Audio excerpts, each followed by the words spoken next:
Amado Señor, nos acercamos a ti en este día para darte gracias, especialmente, Señor, para pedirte por tu dirección. Ayúdanos que en estas cartas, las cuales son escritas también para nosotros, podamos encontrar tu verdad simplificada, Señor, no complicada, sino simplificada. Ayúdanos a que apliquemos esta verdad en nuestras vidas para poder vivir, para poder caminar, para poder educar, para poder ser ciudadanos incluso en este planeta, sin olvidar que estamos solo de paso en este mundo. Ayúdanos, Señor, a no distraernos con lo que nos ofrece este mundo y no terminar como Salomón, que llegó a la conclusión de que todo es vanidad, Señor. Ya conocemos la historia de Salomón. Ayúdanos a no caer y no cometer los mismos errores que él cometió. Gracias por tu Biblia, la palabra de Dios, que nos ayuda a conocer y a saber en qué tenemos que tener cuidado. Y una de esas cosas es la vanidad. Ayúdanos, Señor. Oro esto en nombre de Yeshua. Amén y amén. Amén y amén. Muy bien, familia, vamos directamente entonces. Este es un material sencillito que lo he preparado con muchísimo amor sobre la segunda carta de Juan. No sé si alguno ya ha estado investigando un poco sobre la carta. Es una carta cortita que tiene nada más que 13 versículos. 13 versículos que realmente tienen diríamos, hay una nutrición bíblica concentrada en estos 13 versículos. Nunca había leído la carta de Juan o las cartas de Juan y ver que hay tanta potencia nutricional bíblica, si se podría llamar así, de lo que es realmente lo que necesitamos. Esto es lo que necesitamos conocer. Y justamente el título que le estamos poniendo a la segunda carta del apóstol Juan es: ¿quieres saber cuál es la doctrina vigente? ¿Cuál es la doctrina vigente? Pues para eso estudiemos esta carta. Ya habíamos estudiado la primera carta del apóstol Juan y pues ahora nos toca la segunda carta para entender cuál es la doctrina vigente. Doctrina es enseñanza. ¿Cuál es la enseñanza vigente? De eso vamos a hablar, ¿ok? Recordemos que estamos aprendiendo de personas en cierta forma comunes y corrientes. La mayor parte de ellos eran pescadores o agricultores, y en el caso específico de los 12 apóstoles, eran gente promedio, no eran superdotados ni nada parecido, excepto Pablo, él sí era, vamos a decir, un hombre académicamente muy calificado, igual que Moisés, igual que Lucas. Sin embargo, Dios ha escogido también personas como tú y como yo. Pregunto en el chat, no sé si podrían poner con cuál de los discípulos se identifican. A ver, me gustaría leer en el chat. Cada uno ponga con cuál de los discípulos se identifica. Acá están los discípulos de Yeshua. ¿Con cuál te identificas? Claro, el más conocido creo que es Pedro, ¿no?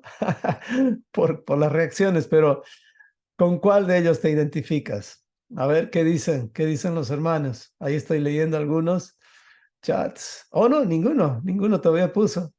A ver, ¿con cuál de los discípulos? Miriam dice con Pedro, todos con Pedro. Creo que Pedro es el prototipo de cada uno de nosotros, ¿no? Pedro era rebelde, difícil como de cambiar esa actitud, ese carácter. Creo que Pedro es un prototipo de cada uno de nosotros. Mateo también, Adonis con Mateo, wow.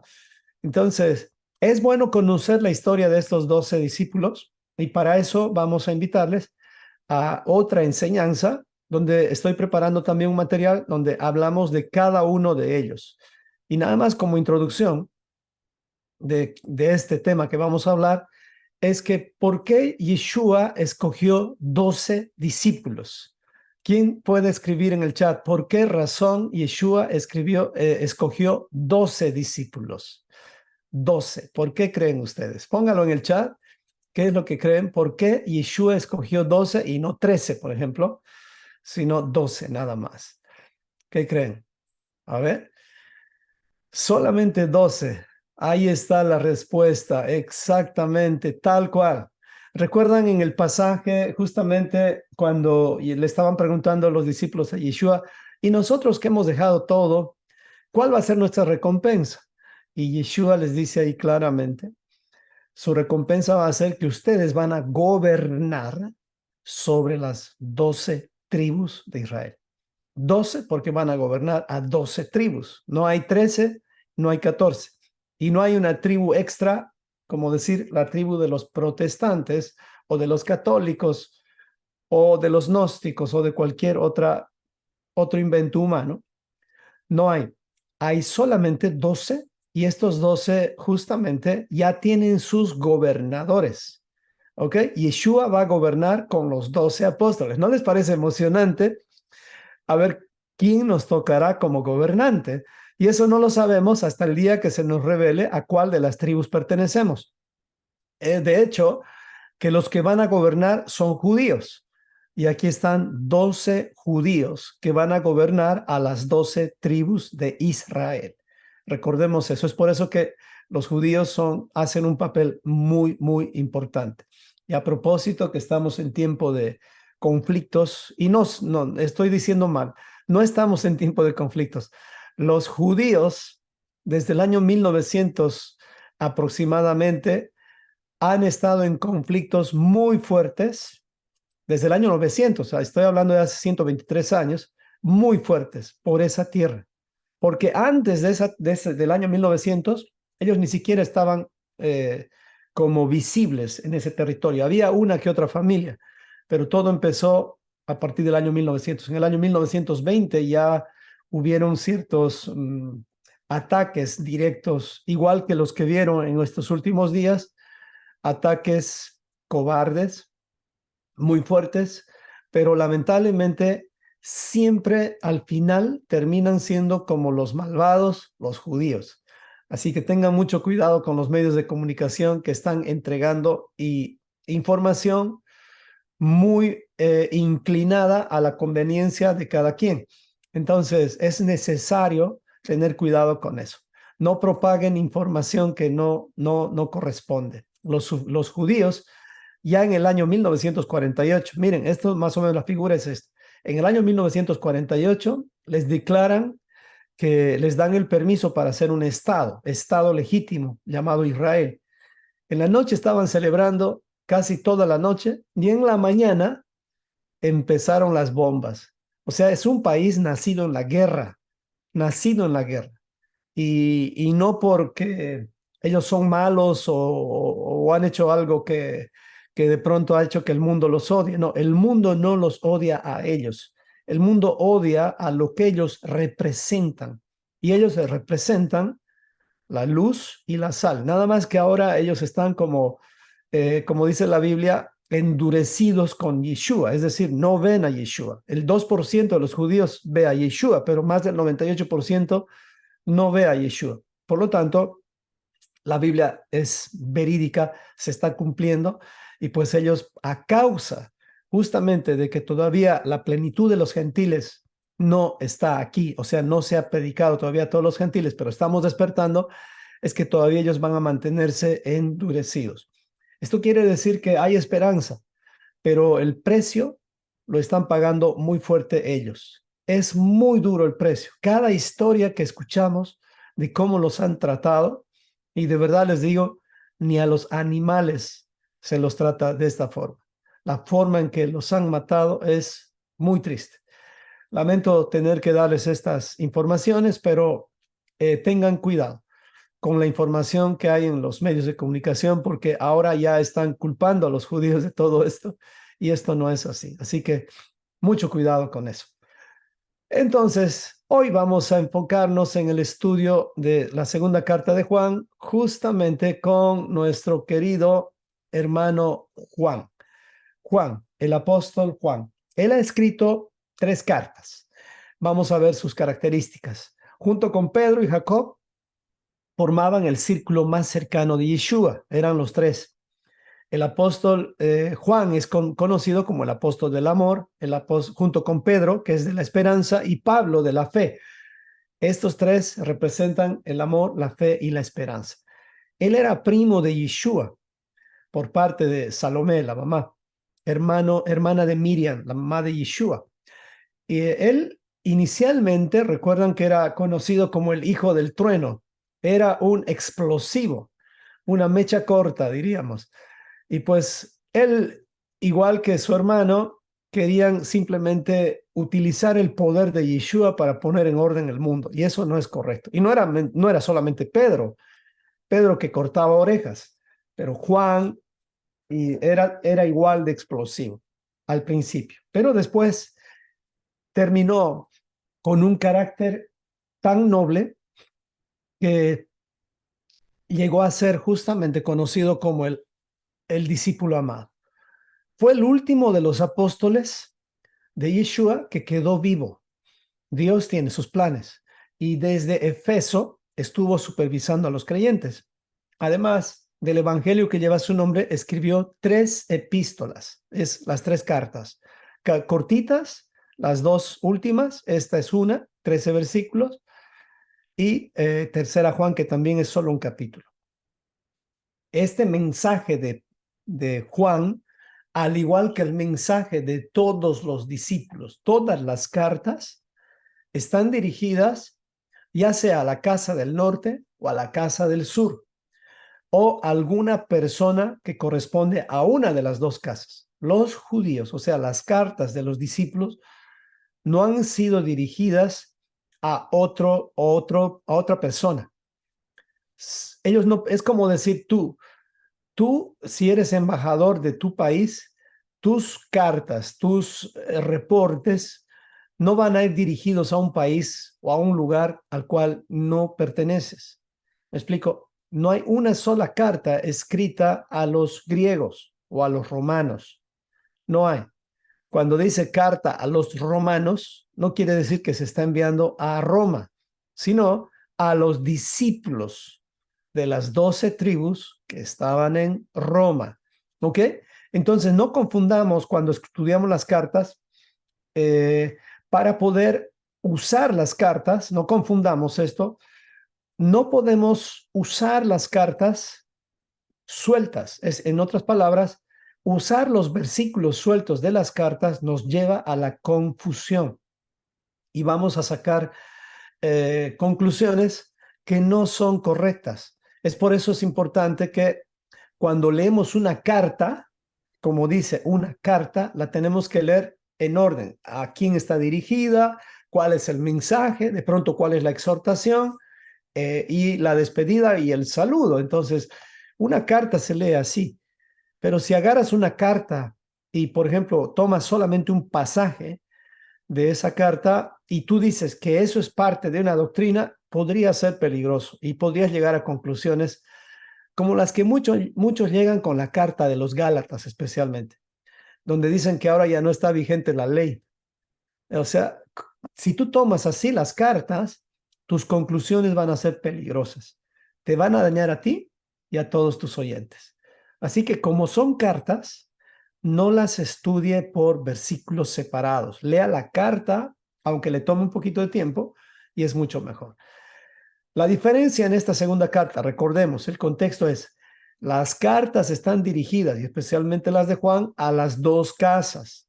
Solo que en esta carta, la segunda, la carta está dirigida a ambas casas también, pero metafóricamente se menciona a 2 hermanas, a 2 hermanas. Yo estaba revisando cuál era la interpretación que yo le daba a las 2 hermanas en mi tiempo que era un pastor protestante. Y la verdad es que llegué a conclusiones donde decíamos que una de las hermanas era la iglesia y de pronto la otra hermana era una señora, así literalmente una señora, pero todo eso lo hemos interpretado con buena intención, pero a la luz de nuestro conocimiento. En cambio, si ahora tenemos la idea clara de cómo trazar la palabra de verdad, la Biblia menciona a 2 hermanas en un solo lugar. Y este lugar es Ezequiel 23. ¿Qué representan estas 2 hermanas? A la casa de Israel y la casa del sur. En este caso, esta carta está exhortando a la casa del norte, le advierte acerca de la filosofía humanista y al gnosticismo. El gnosticismo en esos tiempos ya era parte normal de la sociedad. En nuestros tiempos se ha multiplicado.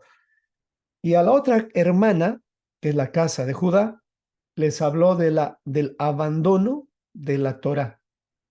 Es decir, es decir, les exhorta de haber abandonado la Torá y no reconocer a Yeshua como el Mesías prometido. Entonces, eso es importante porque ellos se hundieron en sus tradiciones y eso es un peligro también. Así que esta carta va a reiterarnos lo que se dice en la primera, lo esencial de la ley de Moisés y la confianza en el Mesías. Son dos cosas importantes y veamos qué es lo que nos habla esta carta. Vamos a ver un panorama general de la carta, segunda carta de Juan. ¿Quién la escribió? El apóstol Juan. ¿Qué es el objetivo de esta carta? Transmitir la esencia de la verdad. ¿Dónde se escribió? En Efeso. ¿Cuándo?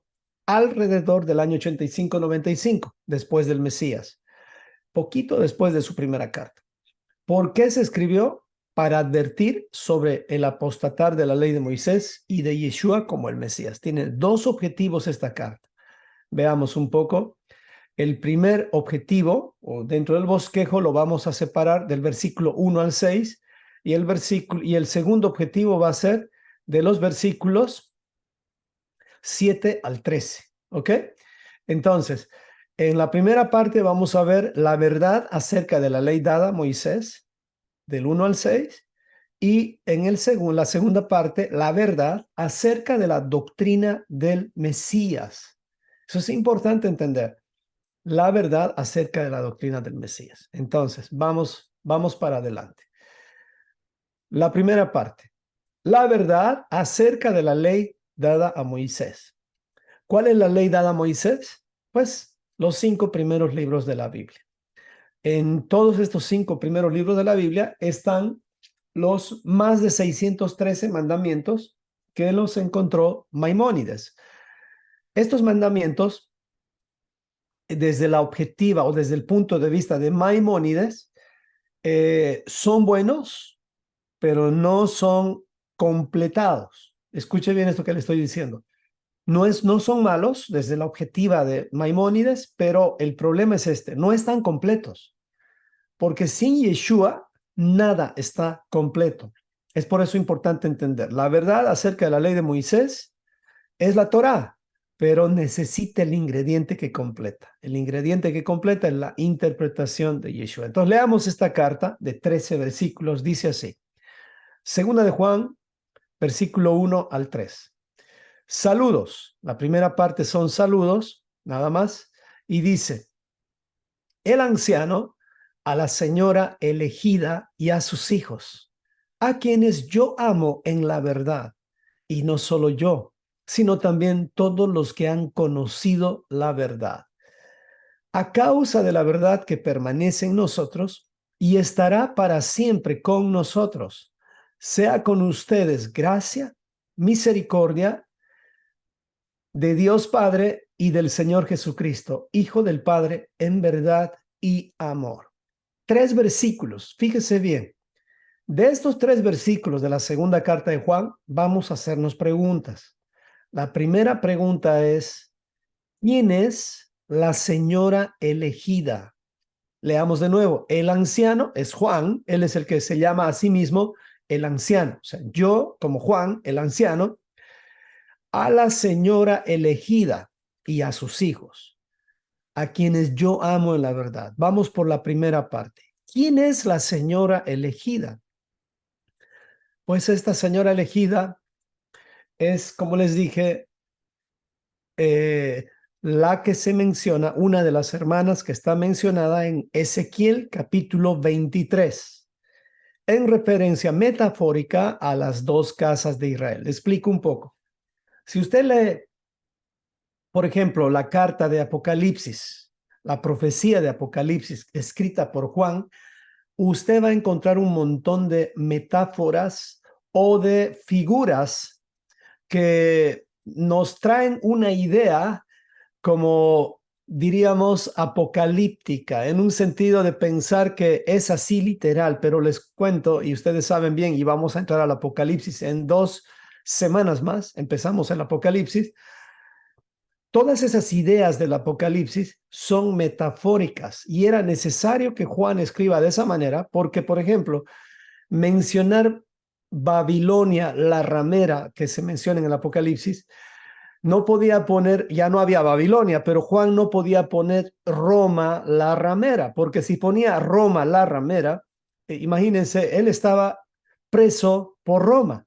Entonces tenía que poner alguna palabra metafórica que se parezca a lo mismo que ocurrió antes. Entonces aquí está haciendo exactamente lo mismo, está mencionando a 2 hermanas. Quería leer Ezequiel 23, pero no es necesario. Estas 2 hermanas simplemente hacen una referencia a las 2 casas de Israel. Y dice algo muy interesante, que ambas se prostituyeron. Y lo que me sorprende aquí es que la hermana se refiere a la casa de los judíos, se prostituyó más. O sea, para que podamos tener en cuenta esto. Nada más que Dios le dio carta de divorcio a una de las 2, nada más. O sea, la carta de divorcio de Dios fue dada a la casa del norte, pero se quedó con la casa del sur que también se prostituyó. Nada más que era como un matrimonio, no sé si usted conoce esos matrimonios o ha escuchado unos matrimonios donde se pelean las 24 horas del día. Y no porque el marido quiera pelear, sino en este caso porque la esposa, o sea, los judíos, siempre estaban quejándose, siempre estaban descontentos. Y gracias a Dios, de ese grupo de judíos, también siempre ha habido un remanente, un remanente.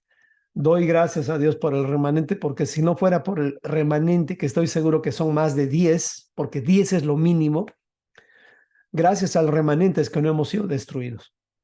Y les puedo decir sin lugar a equivocarme y sin temor a equivocarme, que ahorita si Israel está siendo protegido por Dios a pesar de tanto ataque, porque ya Israel está recibiendo ataques del norte, del sur, los otros países también están atacando a Israel en este tiempo, pero si ellos están bien, o por lo menos están fuertes, no es por el ejército ni nada, sino es por causa de que Dios los está protegiendo.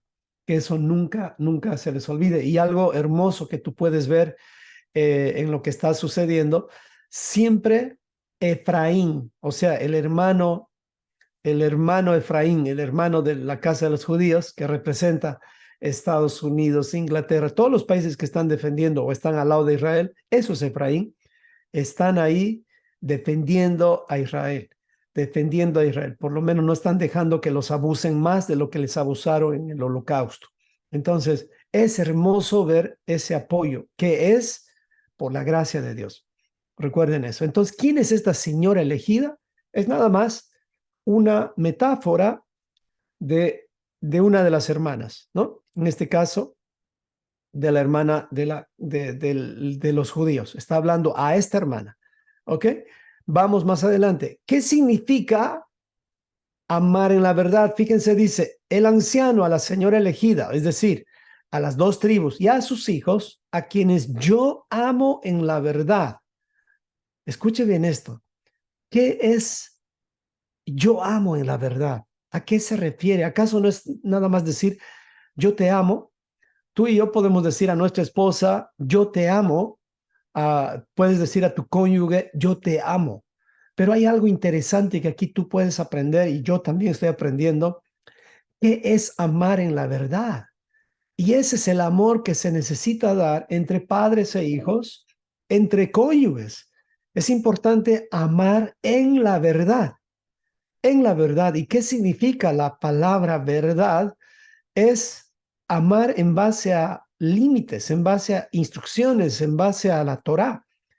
El amar en la verdad es muy diferente a amar amar de forma liberal. Ese es el amor que ahorita está reinando en el planeta. el amor liberal, es decir, yo te amo sin importar lo inmoral que seas. Ese no es el amor, eso es pasión. Y de eso la Biblia dice que hay que huir. Huyan de las pasiones, dice. Huyan de las pasiones juveniles. Y especialmente, ¿por qué de las pasiones juveniles? Porque la mayor parte de las pasiones juveniles son fruto de la inmadurez. Es distinto hablar con una persona ya de edad, vamos a hablar de 60 años, que ya vivió la experiencia de pronto de casi haber perdido su hogar por su mal carácter, casi haber perdido a sus hijos por tener un carácter igual de podrido. Esta persona que no perdía a sus hijos, si tú le preguntas cuál ha sido tu peor problema, tu peor conflicto, ya no va a ser como antes cuando era joven, culpando a los demás. Ahora va a asumir su responsabilidad. Bueno, esperemos en la mayor parte de los casos. Pero eso es lo que nos enseña nuestra historia, nuestra vida. Cada vez que yo estoy envejeciendo más, quiero envejecer siendo más moldeable, más humilde, no más duro, diríamos, más inmaduro, sino quiero madurar más. Y saben que la madurez tiene que ver con aprender a soltar más que agarrar. Recuerde esto, cuando un niño nace, cuando un bebé nace, ¿cómo nace? Ahí con las manitos bien prendidas. Tú ponle tu dedito ahí a un niño, a un bebé, te va a agarrar la manito así porque esa es la naturaleza. Pero cada vez que vamos madurando más, aprendemos a soltar las cosas a tal punto que cuando ya es nuestro último día y nuestro último suspiro, generalmente cuando morimos ya hemos soltado todos, manos abiertas, ya no nos queda nada. Y aunque agarremos algo, nada nos podemos llevar. Entonces, realmente este amar en la verdad implica amar en la libertad que nos enseña la Torá, o sea, la verdad. La Torá es justamente su palabra, es la verdad. Recuerdan lo que dice Juan 17, el mismo autor dice, santifícalos en tu verdad, tu palabra es la verdad. ¿Y de dónde sale esto? ¿Juan se sacó de la manga esto? No, esto sale de 2 Samuel 7:28. Ahí dice justamente que las palabras del Señor son verdad. Entonces, Juan obviamente no está hablando de su propia cosecha. Recuerde, los apóstoles de Yeshua eran muy conocedores del Tanaj, o sea, del Antiguo Testamento. Que eso es algo que lamentablemente en nuestros tiempos es escaso. Si tú agarras a cualquier creyente, alguien que dice creer en Cristo, sea católico, protestante o de cualquier otra denominación, en lo que menos podrían navegar es en el Antiguo Testamento, porque nos han hecho creer, aún con el mismo nombre o título de Antiguo Testamento, que es algo que ya no está vigente. Y ese es un grave error. Entonces, fíjense estos 3 versículos nada más, ya nos da a entender un montón de cosas, ¿no? Como por ejemplo, ¿quién es la señora elegida? Una de las 12 tribus, la hermana mayor. ¿Qué significa amar en la verdad? No se refiere a amar liberalmente, de forma liberal, sino a amar en la libertad que nos enseña la Torá, los límites. Qué hermoso es amar respetando los límites de la otra persona. Porque si tú no amas así, prácticamente lo que estás haciendo es violando a la otra persona. La violación no se refiere solamente a violar sexualmente a alguien en contra de la voluntad de la otra persona. La violación también tiene que ver con amar al otro de acuerdo a lo que tú quieres. Eso no es correcto. La Torá nos enseña a amar considerando al otro como a nosotros mismos. Esa es la base de la Torá, en realidad. La base de la Torá tiene que ver con amar a tu prójimo como a ti mismo. Entonces, esta primera carta, estos 3 primeros versículos son potentes, si se da cuenta usted. Versículo 3 dice, sea con ustedes gracia, misericordia y paz de Dios, Padre, y del Señor Jesucristo, Hijo del Padre, en verdad y amor. verdad y amor. Recuerde eso. La verdad y el amor. Dios está buscando hijos que le amen en espíritu, es decir, en verdad y en amor. Tenemos que amar al Señor en verdad y en amor. ¿Qué es en verdad? En Torah. ¿Y qué es en amor? Es teniendo claro nuestras convicciones, teniendo claridad en nuestras convicciones. Hoy hablábamos en el devocional con mis hijos, ¿qué es el amor? Y bueno, surgieron algunas definiciones, pero una de las definiciones que yo personalmente me gusta dar en cuanto al amor es cuando te preguntan qué es el amor o cuando me preguntan qué es el amor, normalmente yo digo, el amor es una decisión. Hablo de un amor hacia una persona, ¿no? A amar a alguien. El amor es una decisión que tiene emociones y sentimientos o sentimientos.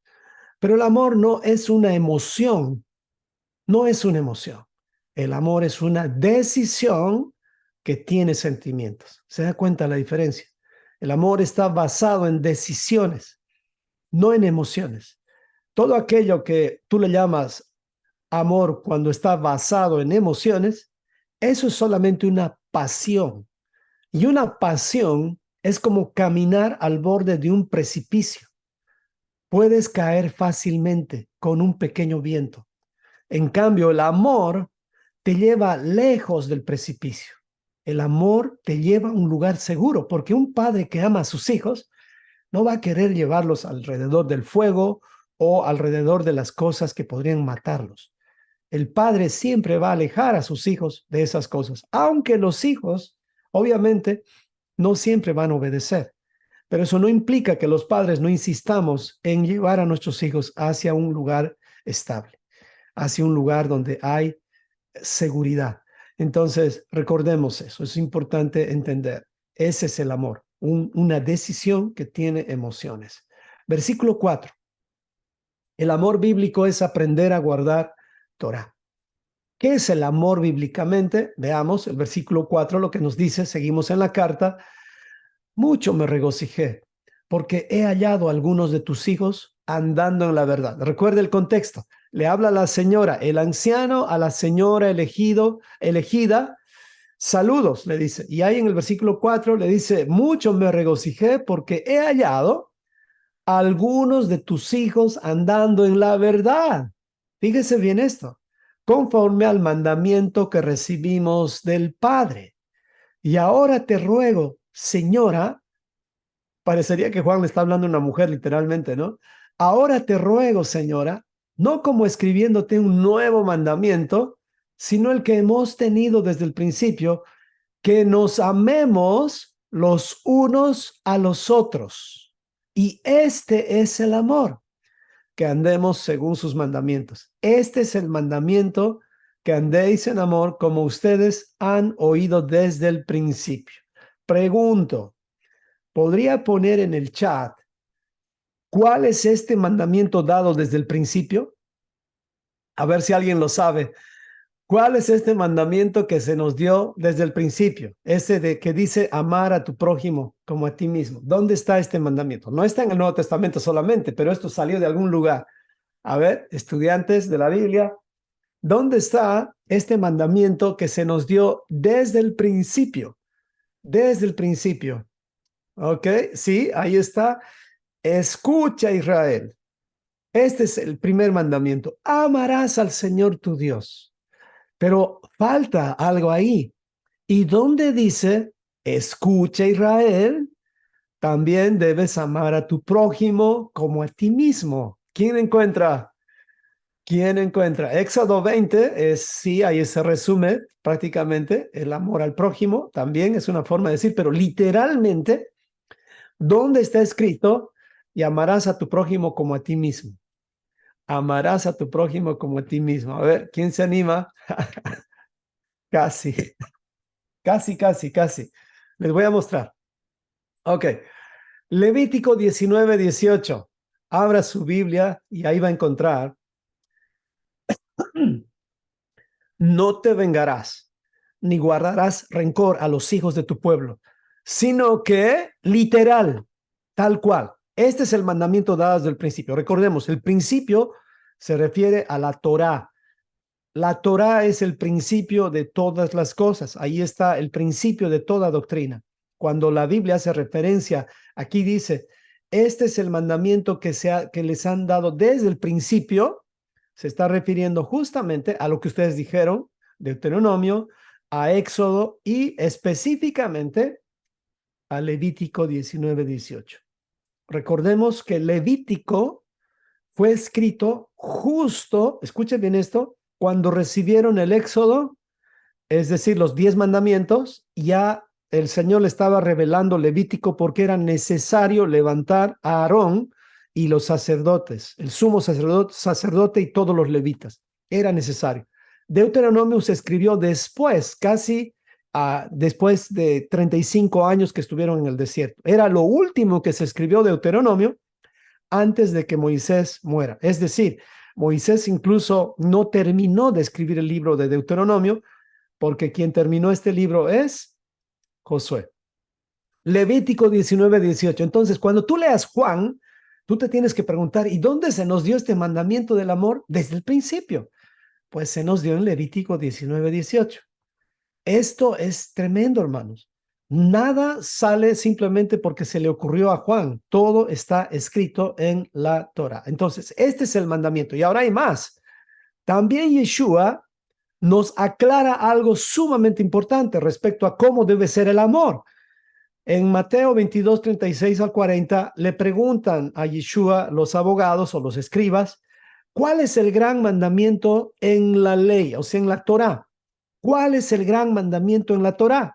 En otras palabras, le están preguntando a Yeshua, ¿cómo podemos resumir la Torá? Y Yeshua les dice, número 1, amarás al Señor tu Dios con todo tu corazón y con toda tu alma y con toda tu mente. Esto está en Deuteronomio 6, lo que ustedes encontraron.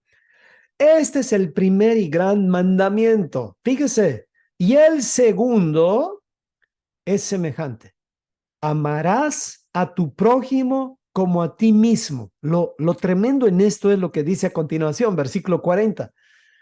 De estos dos mandamientos dependen toda la Torá y los profetas, toda la ley y los profetas.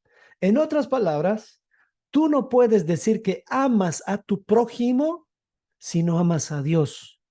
En otras palabras, tú no puedes decir que amas a Dios si no amas a tu prójimo. ¿Se da cuenta cómo está desconectado esto? Es increíble ver la conexión. Este es el amor bíblico. Por esa razón, nosotros en nuestro corazón tenemos que tratar de evitar el odiar o el estar enojados con alguien y que eso nos dure hasta el sol siguiente. Porque si nos dura, estamos enojados con alguien, odiando a alguien, eso se va a hacer en nuestras vidas, va a ser raíces y se va a convertir en una raíz de amargura. No en una raíz que nos pueda dar vida, nutrientes, cosas buenas, sino amargura. Así que no permitamos, el cuerpo no está hecho para odiar, porque si tú usas tu cuerpo para odiar, no solamente te va a dar bilis, sino vas a tener pesadillas, no vas a poder dormir, vas a estar lamentablemente igual que están los de Hamas, los del grupo de Hamas. Ustedes leyeron cuál es el primer objetivo del grupo de Hamas, este grupo que está atacando a los israelitas. Su primer objetivo no es negociar con Israel, es destruir a Israel. O sea, el odio de ellos ni siquiera está escondido. Es un odio creciente, no va a terminar. Amados hermanos, perdónenme que estoy hablando nuevamente de esto, pero el conflicto que hay en Israel es demasiado complicado para entenderlo simplemente desde hace 100 años, como lo está tratando de explicar la prensa. El conflicto tiene que ver desde Abraham. Este conflicto viene desde Abraham. Y si fuéramos más precisos, viene desde el Edén. Desde el mismo Edén viene este conflicto. Entonces, para no ir tan atrás, simplemente decirles, Dios es el único que puede resolver el odio humano. Preste atención a esto. Porque, ¿qué es lo que sucede? Imagínense que, vamos a decir, una familia inocente que está ahí, como varias familias argentinas, norteamericanas, han estado justamente sufriendo esto también. Imagínense que esté una familia ahí, nada más de visita turística, y de pronto ve que vienen estos de Hamas y violan, descuartizan en tus narices, delante tuyo, a tus hijos. ¿Qué va a pasar contigo? Vas a estar enojado contra esas personas. Y si tú de pronto no mueres, o sea, ese odio no lo vas a poder sacar a no ser que Dios haga un milagro.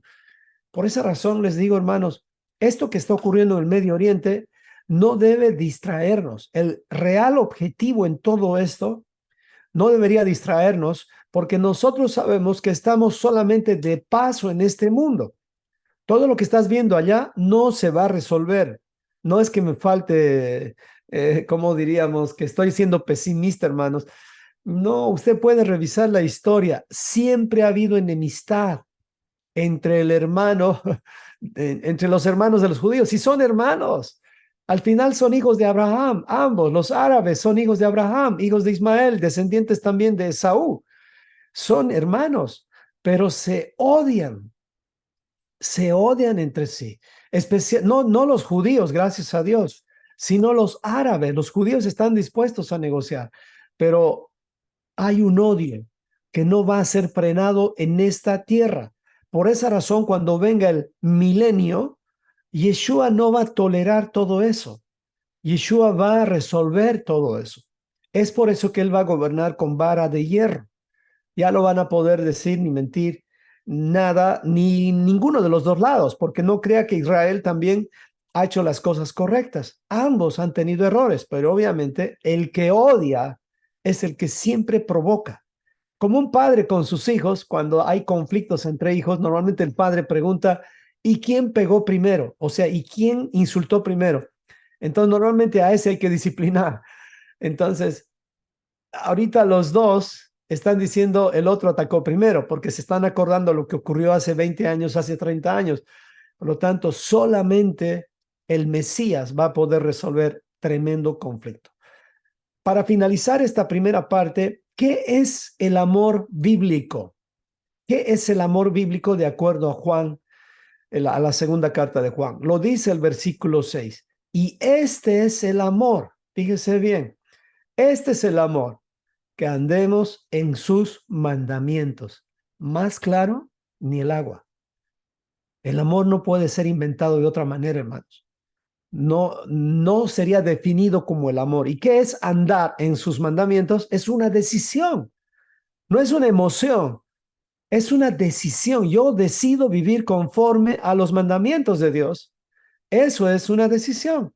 Pero tú puedes decidir vivir conforme a tus mandamientos, también es una decisión. Pero eso no te va a llevar a la vida eterna. Eso te va a llevar a una vida temporal, tal vez buena, porque hasta un ateo puede ser un buen padre. Hasta un ateo puede ser un buen hijo, pero el asunto es que no vas a obtener la visa para entrar a la tierra prometida. Ese es el problema. Entonces, el amor bíblico está definido de esta manera. Voy a leer Deuteronomio 10, 12 al 13, preguntándonos qué es lo que pide Dios de nosotros. Si usted resume todo esto, el Señor nos está pidiendo que lo amemos guardando sus mandamientos. Leamos. Dice, versículo 12 de Deuteronomio 10. Ahora pues, Israel, ¿qué pide el Padre de ti?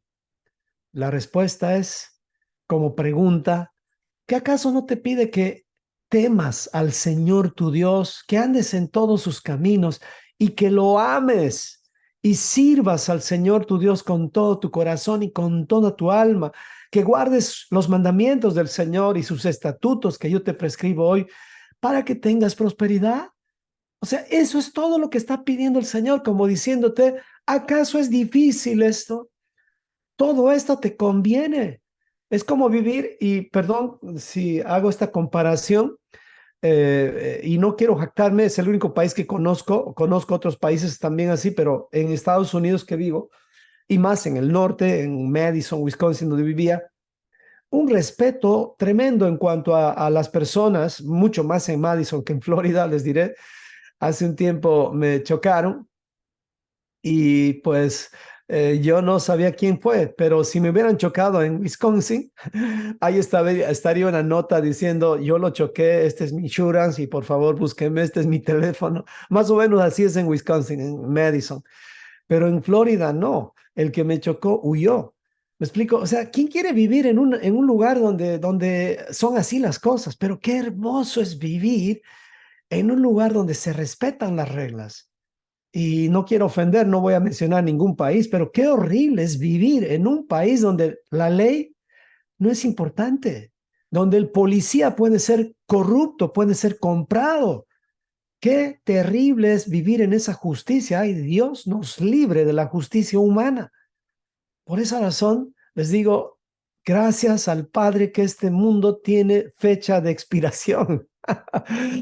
Se va a terminar todo esto que estamos viendo que es horrible y gracias al Señor que nos ha permitido vivir en este planeta para que valoremos más la bendición de vivir donde el Padre gobierna, donde Yeshua gobierna. Entonces, ese es el amor bíblico, un amor basado en la obediencia a los mandamientos. Sí, y no son diferentes los mandamientos, son los mandamientos dados desde el principio. Como dice el versículo, este es el amor de Dios, que guardemos sus mandamientos. Y sus mandamientos, como yo decía al principio, yo decía esto al principio, no, nadie tiene que guardar la ley, porque si quebrantas uno de sus mandamientos, ya has quebrantado toda la ley, como diciendo, mejor no intentarlo. No, ¿de dónde saqué esa mentalidad? Y lo digo por mí, yo podría mencionar otros pastores que actualmente están diciendo eso, pero no lo voy a decir. Me lo digo a mí mismo, no sé de dónde saqué todo eso. Y gracias que el Señor me ha liberado de todo eso. Ahora ya no digo, vivimos en el tiempo de la gracia y ahora, entre comillas, vive obedeciendo al Señor, pero cuando les preguntas, ¿y qué tengo que obedecer?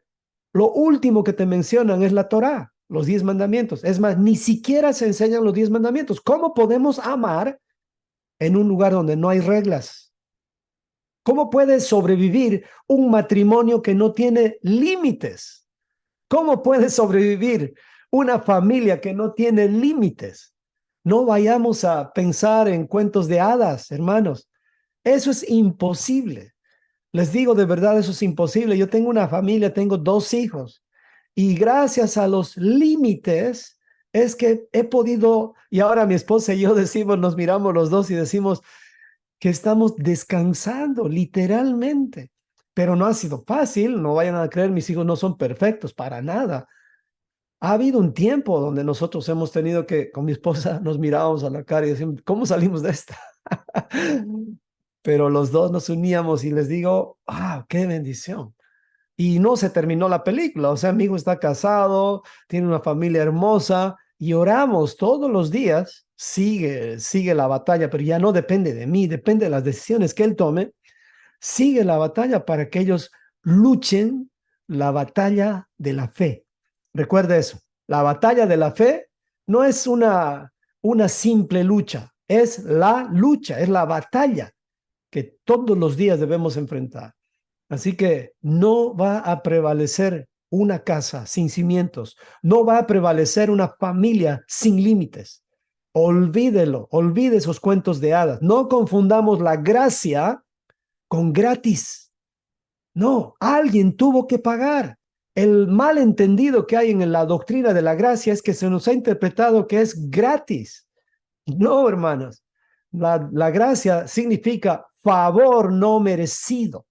Eso significa, y no se debería entender como gratis.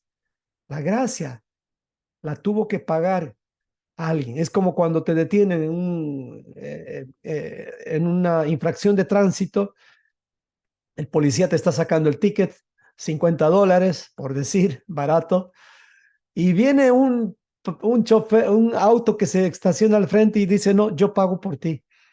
Y te dice, pero no vuelvas a cometer ese error. Ok, qué bendición. Eso es gracia. No fue gratis. Alguien tuvo que pagar por eso. Ahora, ¿eso te está diciendo que puedes quebrantar las leyes de tránsito? No.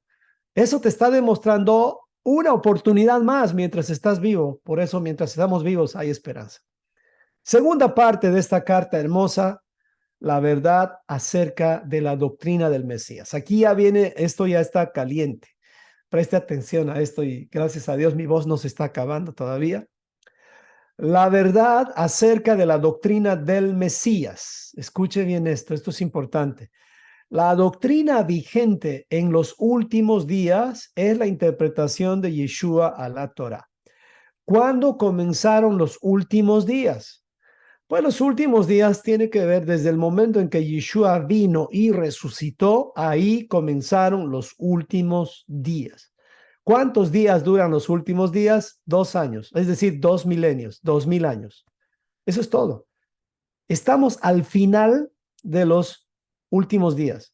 Ahora sí, no es lo mismo que Pedro o Pablo en esos tiempos cuando le preguntaron a Yeshua, Maestro, ¿restaurarás el reino del Señor, del reino de Israel en estos días? No, no les toca a ustedes saber esto, pero a nosotros ya nos toca.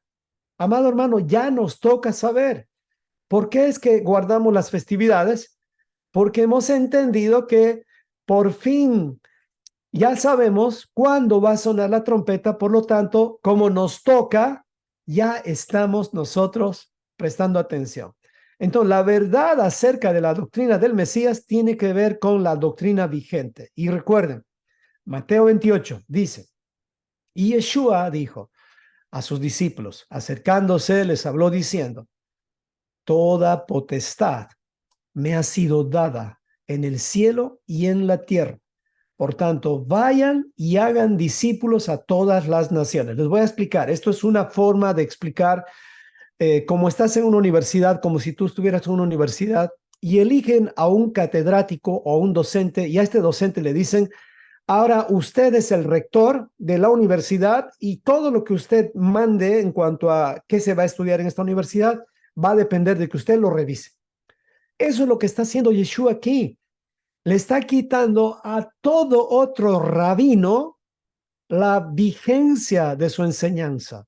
Ya no se puede hacer discípulos o ya no se, o no es legal, no es vigente hacer discípulos en nombre de cualquier otro rabino. El único rabino o maestro o migrante vigente para que nosotros podamos obtener la visa eterna y entrar al reino de Dios es Yeshua. La interpretación que Yeshua le da a la Torá. De verdad, amados hermanos, no hay la doctrina, no hay otra doctrina. Diríamos, para ir un poquito más al punto, la doctrina de los judíos, ahorita, en este momento, la de Maimónides, que es la que están usando la mayor parte de las sinagogas que no reconocen a Yeshua, y también muchas de los movimientos de raíces hebreas, están usando los judíos que no reconocen a Yeshua la interpretación de otro rabino, Maimónides. ¿Ok? Ahora hay muchos de raíces hebreas que están estudiando una mezcla entre Maimónides y entre comillas, Yeshua. Entonces, eso está mejor por lo menos, pero todavía es mezcla. Todavía hay mezcla ahí. Entonces, ¿qué es lo que tenemos que hacer nosotros? Es aprender a caminar en la doctrina sencilla, en el yugo fácil, como dice la Biblia, y no complicarle la vida a las personas, especialmente en esta transición. Hermanos amados, la doctrina de Yeshua es fácil. Eso les voy a demostrar ahora. Vamos, versículo 7. Versículo 7. Entonces, antes de entrar a este versículo 7, preste atención a este cuadro, que a mí me emociona mucho este cuadro. Dice, referencias cruzadas. Vamos a entrar a la doctrina de Yeshua, pero quiero que preste atención a este cuadro. Este cuadro que usted ve está hablándonos de que hay 63,779 referencias cruzadas.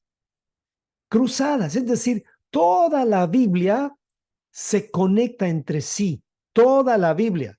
No hay un solo libro que no esté conectado. Aquí está la Torá en esta parte. Aquí están los profetas, la historia, los salmos, los evangelios, los hechos, las cartas y el apocalipsis. Todo está conectado. Todo está conectado, no hay nada suelto. Este es el salmo más largo.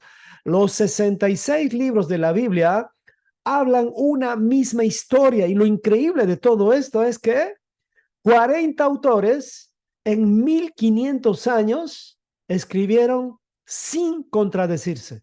Una sola historia. Esto, hermanos, va más allá de cualquier libro que se ha escrito en toda la humanidad. No hay mente humana que pueda escribir y conectar todo esto en un tiempo tan distante de 1500 años. Por lo tanto, lo que vamos a leer ahorita en la parte de segunda de la carta de Juan es lo que representa la doctrina de Cristo. La doctrina de Cristo no contradice la Torá. La doctrina de Cristo en realidad nos enseña cómo guardar la Torá. Para eso es. Entonces, este cuadro, sáquenle una foto. Es hermosísimo este cuadro. Este cuadro realmente y ni siquiera está hecho por mesiánicos o judíos. Esto está hecho por pastores bautistas. ¿Me explico? O sea, es una bendición que se hayan dedicado a hacer este estudio. Bueno, veamos. Versículo 7. Cuidado con los engañadores. Continuamos con la carta. Versículo 7 dice, porque muchos engañadores han salido por el mundo que no confiesan que Jesucristo ha venido en carne. Quien hace esto es el engañador y el anticristo. Miren por ustedes mismos para que no pierdan el fruto de su trabajo, sino que reciban galardón completo. Fíjense bien esto, galardón completo.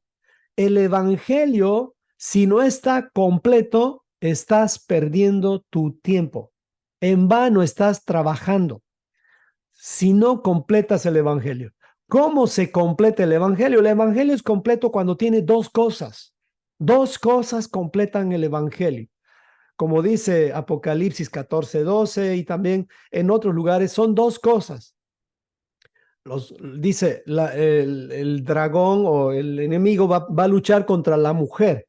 Y dice, esta mujer por la cual están luchando tiene que ver con aquellos que guardan los mandamientos, va una cosa, y guardan el testimonio de Yeshua. Los mandamientos y el testimonio de Yeshua. ¿De qué nos habla? De la doctrina del Mesías. Esa es la doctrina del Mesías. Gente que guarda mandamientos en base al catedrático o al rector o al maestro llamado Yeshua. Esa es la clave de entender la carta de Juan. Veamos, preguntas. ¿Qué dicen los engañadores de Cristo? ¿Qué es lo que habla un engañador de Cristo? ¿Qué es lo que dice un engañador de Cristo? Alguien que te quiere meter otro Cristo. Lo que te va a decir otro Cristo o un engañador acerca de Cristo es, te van a presentar un Cristo diferente al de la Biblia, mezclando la verdad con la falsedad. Esto es peligroso. Hermanos amados, piensen. El Cristo en el cual tú crees, el Cristo en el cual tú estás apoyándote, ¿es el Cristo que está en la Biblia? Más te vale asegurarte. Más te vale asegurarte. Y te puedo decir claramente, la mayor parte de los creyentes está siguiendo al Cristo creado por Grecia y Roma, un Cristo greco-romano. Y este Cristo no es el verdadero. Este es un Cristo que nos ha protegido en cierta forma, es verdad, pero no es el verdadero. No es el verdadero. Entonces, esto es peligroso. Así que hay dos Cristos en esencia. Uno es el Cristo bíblico y el otro Cristo representa todos los Cristos que la humanidad puede crear tomando un versículo de la Biblia, uno aquí, uno allá, y le ponen a este Cristo diferentes cualidades y características. He visto una foto una vez, no la tengo en este momento, donde vemos a Cristo con los guantes de box y al otro lado a Satanás con guantes de box. No, hermanos, Cristo no necesita estar en el ring con Satanás. No, Cristo lo que va a hacer con Satanás es simplemente ponerlo en su lugar, así como cuando alguien pone en su lugar a los ladrones. ¿Qué hace una autoridad? Como en El Salvador, el país del Salvador, ¿qué es lo que ha hecho Bukele con todos los delincuentes que hay en su país? Pues los puso donde deben estar. Y ahora El Salvador se ha convertido en una tierra más segura, tal vez la más segura de todo Sudamérica. Entonces, dice que compite en seguridad con Canadá. ¿Qué es lo que ha hecho? ¿Se ha puesto a pelear con ellos? No, los ha puesto en su lugar. No se puede negociar con los delincuentes. ¿Me explico? Cristo no va a venir a negociar con los delincuentes o con los falsos. Cristo va a poner en su lugar a los que no son verdaderos. Por eso es que Él va a gobernar con vara de hierro. Vara de hierro implica, te di 6,000 años, pero en estos 1,000 años vamos a descansar. Los 1,000 años implica no hay negociación. Ahorita estamos en negociación, hermanos. Ahora sí estás en negociación. ¿Por qué crees que cuando pecas no te cae un rayo directo? ¿Por qué crees que cuando pecas todavía sigue lloviendo donde estás en tu casa? Pero cuando estemos en el gobierno de Cristo, prácticamente si uno no obedece los mandamientos, dice que no va a caer lluvia, no va a caer bendición en tu tierra. No va a caer. O sea, nadie va a poder engañar en el milenio. Y hagamos de cuenta ahorita, no hay lugar seguro en estos 6,000 años, pero en los 1,000 años va a haber lugares muy seguros, hermanos, porque ese es el Señor del día de reposo, va a gobernar. ¿Qué dicen entonces los engañadores de Cristo? Pues sencillo, mezclan la verdad con la falsedad. Esto es lo peligroso. No es que te hablan toda la falsedad del Cristo, te hablan una parte del Cristo. Es decir, te dicen, claro, que Cristo te ama, pero te dice que no guardes sus mandamientos. Eso es falso. Están mezclando las cosas. Mateo 24, 6 al 5 dice, Yeshua mismo dijo, miren que nadie les engañe. Escuchen bien esto, miren que nadie les engañe. ¿Cómo es esto? O sea, nos van a engañar.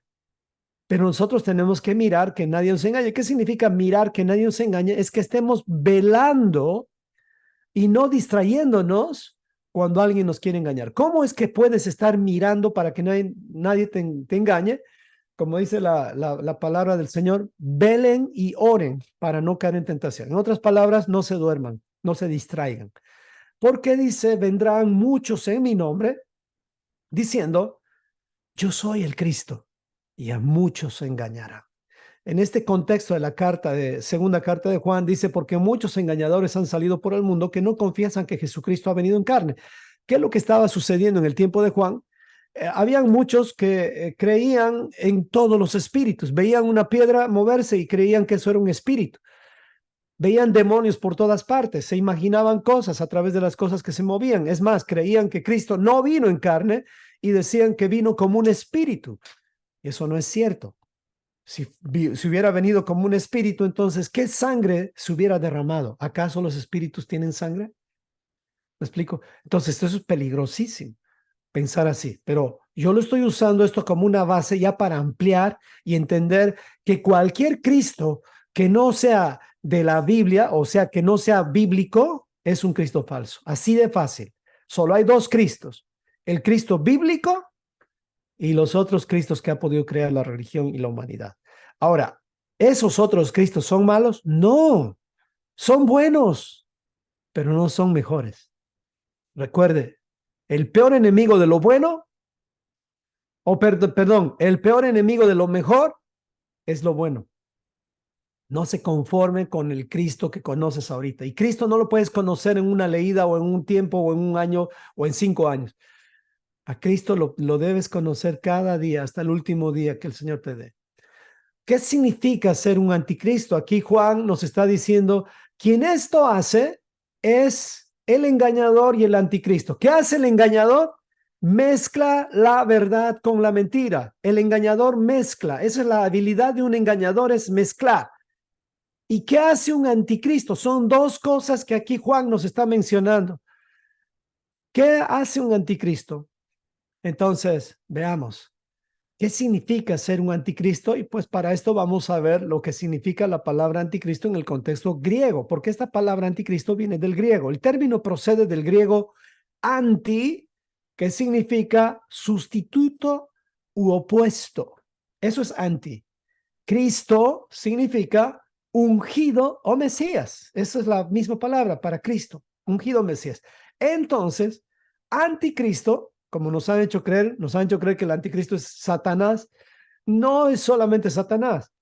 Anticristo, podríamos decir en su significado literal, es todo aquel o aquello que sustituye o se opone al Mesías bíblico. Un anticristo, te lo voy a mencionar. Si te presentan un Cristo que te dice, ya no tenemos que guardar mandamientos, está sustituyendo al Cristo bíblico, por lo tanto es un anticristo. ¿Usted cree que puede ser usted mismo anticristo? Pues sí, lo fuimos. En el momento en que nosotros hemos tratado de sustituir al Cristo bíblico, hemos actuado como anticristos, sustituyendo al verdadero Cristo con el Cristo que nosotros habíamos conocido, que nos habían presentado. Por lo tanto, tú no puedes culpar a tu maestro, a tu pastor o a tu rabino de haberte presentado a un Cristo falso o a un Cristo mezclado. Es tu responsabilidad verificar delante del Señor, te lo digo, es tu responsabilidad verificar si el Cristo al cual estás siguiendo es bíblico. ¿Qué quiere decir Cristo bíblico? Es que está revelado en toda la escritura, desde Génesis hasta Apocalipsis. Ese es el Cristo bíblico. Pero si tú me vienes a decir que crees en un Cristo que te dice que ya no hay que guardar mandamientos, estás tomando un pasaje de la Biblia y hay miles de pasajes que contradicen eso. Por lo tanto, ese Cristo es peligroso. Tengamos cuidado. Regresemos al Cristo judío, al Cristo bíblico. Ya terminamos, hermanos. Y dice Juan, 2 Juan 7, versículo 9 ahora, no se extravíen de la doctrina de Cristo. Ya hemos aprendido qué es la doctrina de Cristo, pero lo vamos a profundizar un poquito más. Dice, cualquiera que se extravía y no persevera en la doctrina de Cristo, no tiene a Dios. El que persevera en la doctrina de Cristo, ese sí tiene al Padre y al Hijo. Si alguno viene a ustedes y no trae esta doctrina, no lo reciban en casa ni le digan bienvenido. Esto está fuerte, porque el que le dice bienvenido participa en sus malas obras. Wow, esto está fuerte, hermanos. Les dije que esta era la parte pesada. ¿Cuál es la clave para no extraviarnos de acuerdo a la cartita de Juan? Dice, cualquiera que se extravía y no persevera en la doctrina de Cristo no tiene al Señor. ¿Cuál es la clave para no extraviarnos? ¿Qué debemos hacer para no extraviarnos? Pues lo contrario que dice que el que se extravía, el que no persevera es el que se extravía. Por lo tanto, para no extraviarnos, tenemos que perseverar en la doctrina de Cristo. ¿Y qué es la doctrina de Cristo? Estaba tratando de buscar una respuesta bien completa y bíblica y encontré esta. Esto está en Mateo 11, 25 al 30 y aquí se entiende clarísimo cuál es la doctrina de Cristo, si usted quiere entender. La doctrina de Cristo, en conclusión, si quieres, es simplemente obedecer la Torah interpretada por Yeshua, pero aquí lo vamos a ver de acuerdo a lo que Yeshua mismo nos dijo. Mateo 11, 25 al 30, dice así, venid a mí y descansad. 25. En aquel tiempo respondió Yeshua y dijo, te alabo, Padre, Señor del cielo y de la tierra, porque escondiste estas cosas de los sabios y de los entendidos y las revelaste a los niños. Escuche bien esto. La doctrina de Cristo la pueden entender los niños. No es difícil. Si alguien enseña y no se puede, no puede llegar a los niños, como que ya te estás saliendo de la doctrina de Cristo, porque la doctrina de Cristo se las puede revelar a los niños. Y aquí esta palabra niños hace referencia también a los menospreciados. En otras palabras, está haciendo la comparación con los estudiosos. No se las reveló a ellos. Tú puedes ver ahorita maestros en divinidades, teólogos que no entienden lo que estamos estudiando. No entienden, no tienen ni idea. Es más, ellos están tan seguros de lo que saben que piensan que nosotros estamos equivocados. Lo bueno es que nuestro respaldo, y esto les digo a ustedes, hermanos, lo único que nos puede cambiar, lo único que debería cambiar tu punto de vista, el tuyo y el mío, es la Biblia. Eso es lo único. Pero si viene alguien y nos muestra algo que es su opinión, hermano, no tienes por qué cambiar si es una opinión de un ser humano. pero sí tenemos que ser moldeables a la palabra de Dios. Continuamos, versículo 26. Sí, le dice, Padre, porque así te agradó. Es decir, revelar esta sabiduría a los niños. Todas las cosas me fueron entregadas por mi Padre, y nadie conoce al Hijo sino el Padre, ni al Padre conoce a alguno sino el Hijo, y aquel a quien el Hijo lo quiera revelar. Presta atención a esto.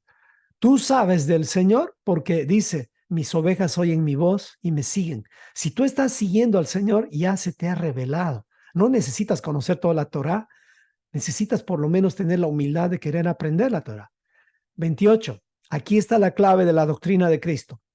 Vengan a mí todos los que están trabajados y cargados. ¿Trabajados y cargados con qué? Con todas las doctrinas pesadas, con todas las doctrinas y enseñanzas y dogmas de los hombres, que lo único que han hecho es poner cargas pesadas sobre nosotros. Dice Yeshua, vengan a mí todos los que están trabajados y cargados, y yo les haré descansar. Yo les haré descansar. Lleven mi yugo. ¿Qué quiere decir yugo? Doctrina. Eso es doctrina. La palabra yugo es enseñanza, doctrina. Lleven mi doctrina sobre ustedes y aprendan de mí, no de otro rabino. Así es Yeshua. Aprendan de mí que soy manso y humilde de corazón y hallarán descanso para vuestras almas, porque mi yugo, o sea, mi doctrina es fácil y ligera mi carga. Esta es la doctrina de Cristo. No es una doctrina complicada, hermanos. Y esto Cristo no se lo sacó de la manga. Esto está en Deuteronomio 30:11 y dice, este mandamiento que yo te ordeno hoy no es muy difícil para ti, ni está fuera de tu alcance. Esto no lo entendió la casa de Israel, ni la casa de Judá. Complicaron demasiado la Torá. Le llenaron de muchos dogmas y mandamientos de hombres, a tal punto que defendían más sus dogmas y sus mandamientos que se alejaron de la pureza de la doctrina. Esta doctrina es fácil, no es muy difícil como dice Deuteronomio. Entonces nosotros, no, ya que conocemos la historia, no tenemos que caer en estas trampas. Por esas razones que el Señor eh, ha, ha dado carta de divorcio justamente a las 10 tribus, porque ellos no solamente menospreciaron al Señor, sino crearon nuevos dioses, crearon nuevos templos en Samaria. Y la otra casa hizo cosas peores. Su orgullo espiritual les hizo hacer eso. Y finalmente, terminamos con el saludo final a la otra hermana elegida. Su despedida dice, versículo 12, tengo muchas cosas más que escribirles, pero no he querido hacerlo por medio de papel y tinta, pues espero ir a ustedes y hablar cara a cara para que nuestro gozo sea cumplido. Y miren cómo cierra Juan para mostrar de qué está hablando. Está hablando de parte de las 12 tribus de Israel, o digo de las 10, y dice, los hijos de tu hermana, la elegida, te saludan. Está hablando de la otra casa. Son dos casas de Israel. Amén. ¿Se dan cuenta? Cierra la carta mostrando a la otra hermana. En el único lugar donde la Biblia menciona a las dos hermanas es en Ezequiel 23. Y finalmente el versículo a memorizar es este. Cualquiera pues, segunda Juan, versículo 9, cualquiera que se extravía. Recuerdan lo que es extraviarse, es no perseverar. Y no persevera en la doctrina de Cristo. La doctrina de Cristo es la Torah interpretada por Yeshua, y no persevera en la doctrina de Cristo, no tiene a Dios. Lo que tiene es una religión. Pero en cambio, el que persevera en la doctrina de Cristo, ese sí tiene al Padre y al Hijo. O sea, tiene una relación con el Padre y el Hijo. Esta es la segunda carta de Juan. Hasta aquí hemos llegado. Y voy a pedir a mi esposa amada que nos guíe orando. Amén. Gracias, Rey. Has empezado con fuerza. Yo dije que te alcance la voz. Has terminado con más fuerza. Qué bueno. Amén. Y pensando un poquito, hablando de los lenguajes del amor, no sé cuántos han leído este libro famoso, Los 5 lenguajes del amor. Ahí levanten su mano si lo han leído. pongo a pensar en ese libro que tanto hemos recomendado y todo, y si podríamos decir que Dios tiene un lenguaje, ¿cuál creen que sería su lenguaje de amor?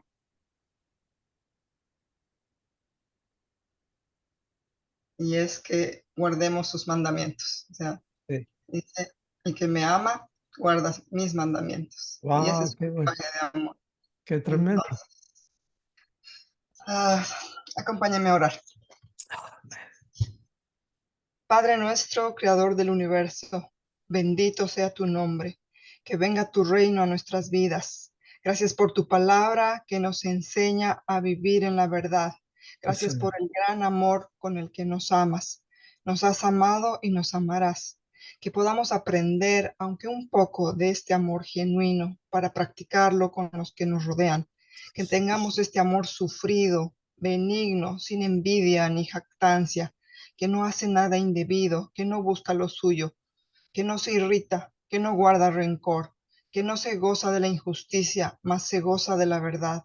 Gracias por abrirnos los ojos y entender que tu lenguaje de amor Sí, es que guardemos tus mandamientos. Ayúdanos a permanecer en la verdad y amarla. Líbranos de apartarnos de tus instrucciones y de sí, sí. Jesucristo como nuestro Mesías. Líbranos de la mezcla. Oramos por la restauración y la unión de las dos casas y por la paz de Jerusalén, especialmente en este tiempo en medio de la guerra que se está peleando.